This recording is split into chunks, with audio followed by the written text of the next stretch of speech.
मी कालच माननीय मुख्यमंत्र्यांना रिक्वेस्ट टाकलेली आहे की मला आज उद्यामध्ये त्यांच्या सोयीने ते व्यस्त असतात, राज्याचे मुख्यमंत्री आहेत, त्यांनी वेळ द्यावी अशी विनंती मी केलेली आहे. एक आणि दुसरं ही जी मागणी आहे की फाशी ही झालीच पाहिजे.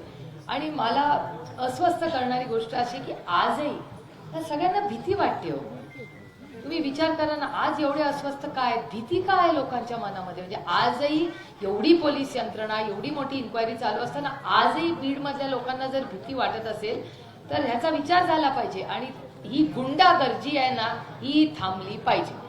इथे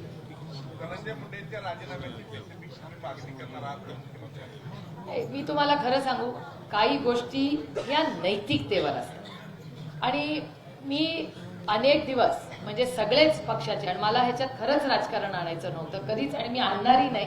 विषय अतिशय संवेदनशील आहे आणि त्याच्यामुळे माझी अपेक्षा होती की तुम्हाला आठवत असेल आमचं सरकार होतं, म्हणजे तुमच्या परवानगीने थोडासा विषय बोलते प्लीज, की आमचंही सरकार होतं तेव्हा देशमुख साहेबांचं फक्त कानावर काही गोष्टी आल्या तेव्हा अटक झाली, राजीनामा झाला. त्याच्यानंतर ते आपले नाही आपले नाही आता आपलं नाही नवाबभाई संजय राऊत झालेच नाही का, ते मुलीची काही केस झाली, संजय राठोड, ती मुलीचा आरोप झाला तर आठवत असेल तुम्हाला.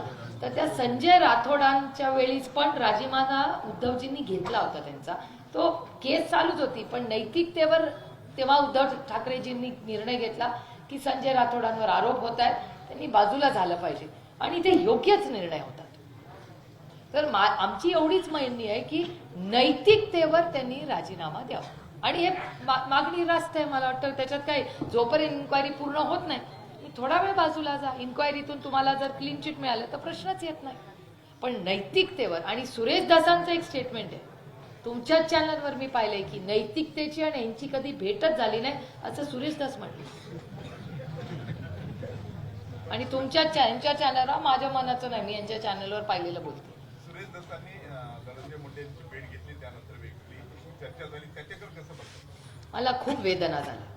मला खरंच सांगते, एक तर सुरेश दसानी मी अनेक वर्ष एकत्र काम केलंय पण मला खूप वेदना झाल्या.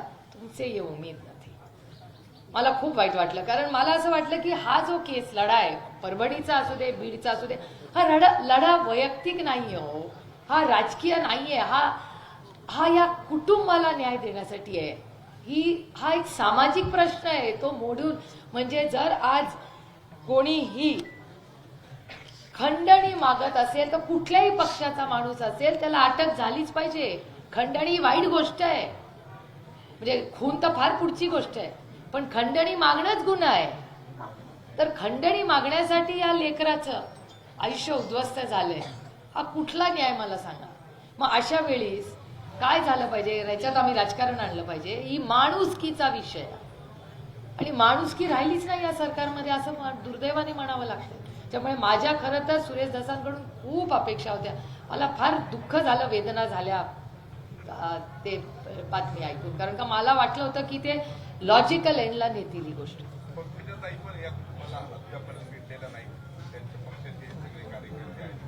मला असं तो नाही मी एक तर कोणाला काही सलामीला देत बसत नाही. तो त्यांचा वैयक्तिक प्रश्न आहे, त्याच्यावर मी कसं बोलणार. या कुटुंबाला संरक्षण देण्याची गरज आहे, संपूर्ण कुटुंबाला, घराला आणि गावामध्ये. आणि माझा एक प्रश्न आहे, हो मला एक सांगा तुम्ही विचार करून की इथे सिक्युअर आहे ना, ह्यांच्या आईला का भीती वाटते? तुम्ही विचार करा, तिने एक मुलगा गमावला आहे, तिला आजही भीती वाटते की दुसरा मुलगा बाहेर. मग प्रशासन काय करतंय? 60 दिवसामध्ये इथे येऊन बसून त्यांनी हे रिझॉल्व्ह करायला पाहिजे होतं, इथे कॉन्फिडन्स द्यायला पाहिजे होता. अहो, महाराष्ट्रात बॉम्ब ब्लास्ट झाले, मुंबईमध्ये आदरणीय पवारसाहेब 3 दिवस बसून सगळं त्यांनी ठीक केलं. का नाही या राज्याचे गृहमंत्री बीडला येत आणि म्हणतात 0 टॉलरन्स अगेन्स्ट क्राईम. बीडमध्ये आज नंतर एकही गुन्हा होऊ देणार नाही, ही अपेक्षा आहे माझी देवेंद्रजींकडून. अरे ठीक आहे, या राजकारणात एका बाजूला, पण देवेंद्रजींकडून माझ्या खूप अपेक्षा आहेत आणि होत्या या केसमध्ये. मला वाटलं तर असं पटपट, आता देवेंद्रजी मुख्यमंत्री आहेत, पटपट सगळ्यांना अरेस्ट करतील आणि बीडमध्ये सुजलाम सुफलाम करून 0 टॉलरन्स अगेन्स्ट क्राईम. आज नंतर या राज्यात कोणीही हप्ता मागणार नाही, हे माझ्या त्यांच्याकडून अपेक्षा होती. नाही, दुर्दैव आहे, अस्वस्थ करणार आहे. एवढा मोठा मॅन्डेट या राज्याने त्यांना दिलं. दिलं का नाही हा वेगळा प्रश्न आहे, पण आता तरी दिलाय ना. त्याच्यामुळे ह्या कुटुंबाला न्याय जर सरकार देणार नसेल तर आम्ही तो लढा लढू. माणुसकीच्या नात्याने राजकारण नाही, राजकारण पूर्ण बाजूला या केस. वाल्मिक कराडला 2 बॉडीगार्ड आहेत, त्यांना बॉडीगार्ड नाही.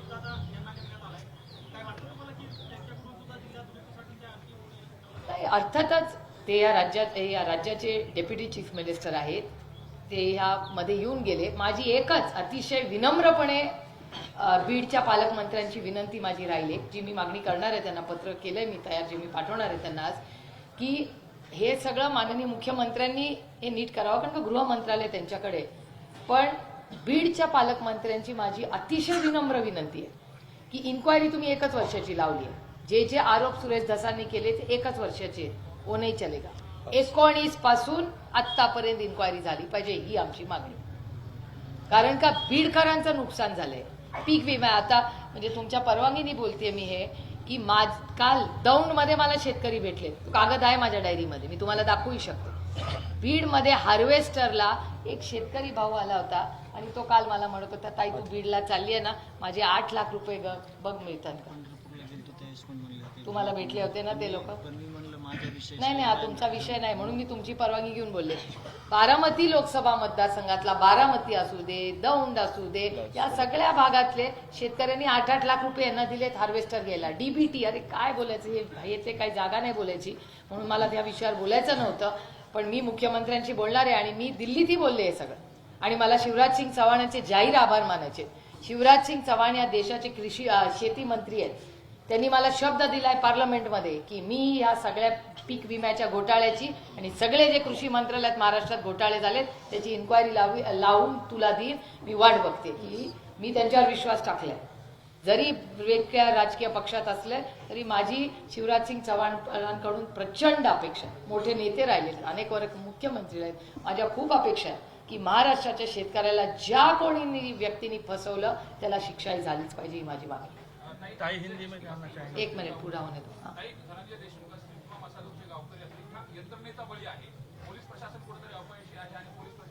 पोलीस आणि सरकारी यंत्रणा दोन्ही एकाला सोडून चालणार नाही.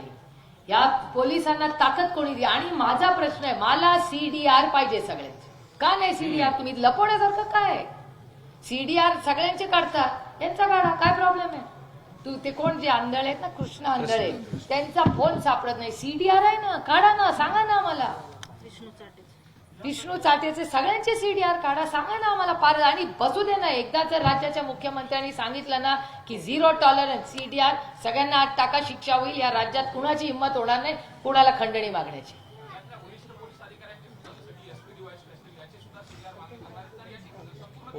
100% आमची मागणी आता संदीप भैयांनी केलीच, बाप्पांनी पण केली की सगळ्यांचे सीडीआर काढा. ते कुणाशी बोलले, कुणाला ते गलिच्छ व्हिडिओ दाखवले, हे आम्हाला माहिती पाहिजे याची.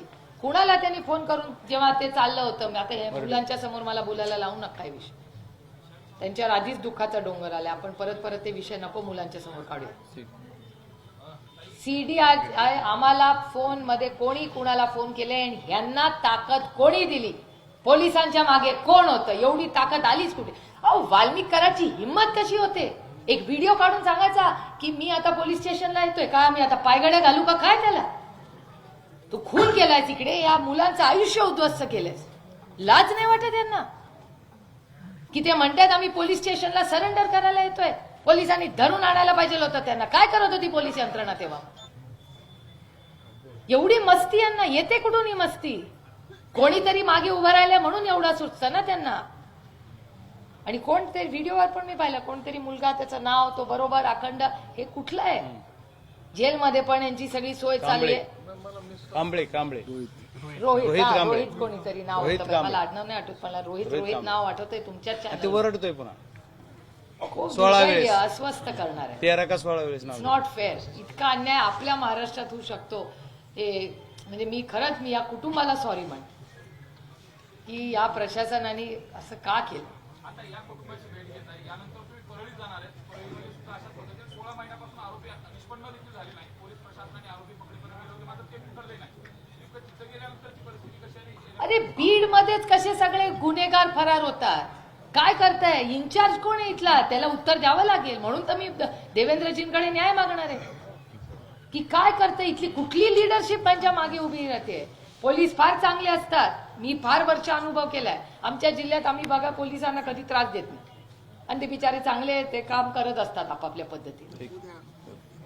ताई हिंदी में जानना चाहेंगे. आपण भेट घेतली असं सांगितलं, काय चर्चा झाली, काय आश्वासन? नाही काय त्यांची आणि आमची काही जी चर्चा झाली ती बाप्पा आणि मी केली. मला वाटतं काही गोष्टी सगळ्याच काही माईकवर बोलायच्या नसतात, कारण का खूप विश्वासाच्या नात्याने त्यांनी आम्हाला वेळ दिली. मी अमित शानचे मनपूर्वक आभार मानते की आम्ही वेळ मागितली, त्यांनी तातडीने आम्हाला वेळ दिली आणि आमचं दोघांचं सगळं बोलणं ऐकूनही घेतलं सविस्तर. आम्ही त्यांना समजून सांगितलं की बाबा असं असं आहे, त्यांनी सगळं ऐकून घेतलं आमचं म्हणणं. त्यामुळे आम्हाला ते न्याय देतील एवढी आमची अपेक्षा. आणि माणुसकीच्या नात्याने मी पुन्हा पुन्हा विनंती करते की कृपा करून कोणीही याच्यात राजकारण आणू नये. माणुसकीचा विषय आहे, राजनीती होती राहील. ताई हिंदी में जानना चाहेंगे. यांना एकीकडे संरक्षण दिलं जात नाही तर दुसरीकडे शिवसेना जोपर्यंत गरज होती तोपर्यंत त्यांना संरक्षण दिलं की गरज झाली संरक्षण. नाही आता ते विषय नाही, आज हाच विषय आहे. तो नंतर मी साईडला जाऊन तुम्हाला देईन. ताई हिंदी में जानना चाहेंगे. जी. आज आप को भी मिलेंगे तो मुख्यमंत्री के पास क्या आवेदन? नहीं, हमारी मांग यही रहेगी कि जिन्होंने ये खून और ये गंदी हरकत की है उनको फांसी होनी ही चाहिए और जल्द होनी चाहिए. हम 5 साल और 10 साल नहीं रुकने वाले. हमको फास्ट ट्रैक कोर्ट चाहिए और इसी साल हमको इन फैमिली को न्याय मिलना चाहिए. और जिस तरह अंधाधुंधी यहाँ हो रही है, कौन है इसके पीछे, उनको भी, इन सबको, और जो पुलिस यंत्रणा को ताकत कौन दे रहा है, उसके पीछे कौन करवा रहा है. हमारे महाराष्ट्र की पुलिस बहुत अच्छे है, पुलिस ये नहीं गंदा काम करे, उसके पीछे कोई है जो इनको करवा रहा है ये सब काम. मंत्री धनंजय मुंडे का राजीनामा का बार-बार मांगने होता है, लेकिन अभी तक राजीनामा नहीं, हमारी तो कहती है कि नैतिकता इस पे ही होनी चाहिए. अरे आप सोचिए ना, इस बच्चे की आंसू पे ये सरकार खड़ी है आज. इतनी असंवेदनशील सरकार मैंने कभी नहीं देखी. देश विदेशातील प्रत्येक घडामोडींचे लाईव्ह अपडेट मिळवण्यासाठी आता साम टीव्हीच्या सर्व सोशल मीडिया प्लॅटफॉर्मला लाईक, फॉलो आणि सबस्क्राईब करा. तसंच सर्व नोटिफिकेशनसाठी बेल आयकॉन प्रेस करायला विसरू नका.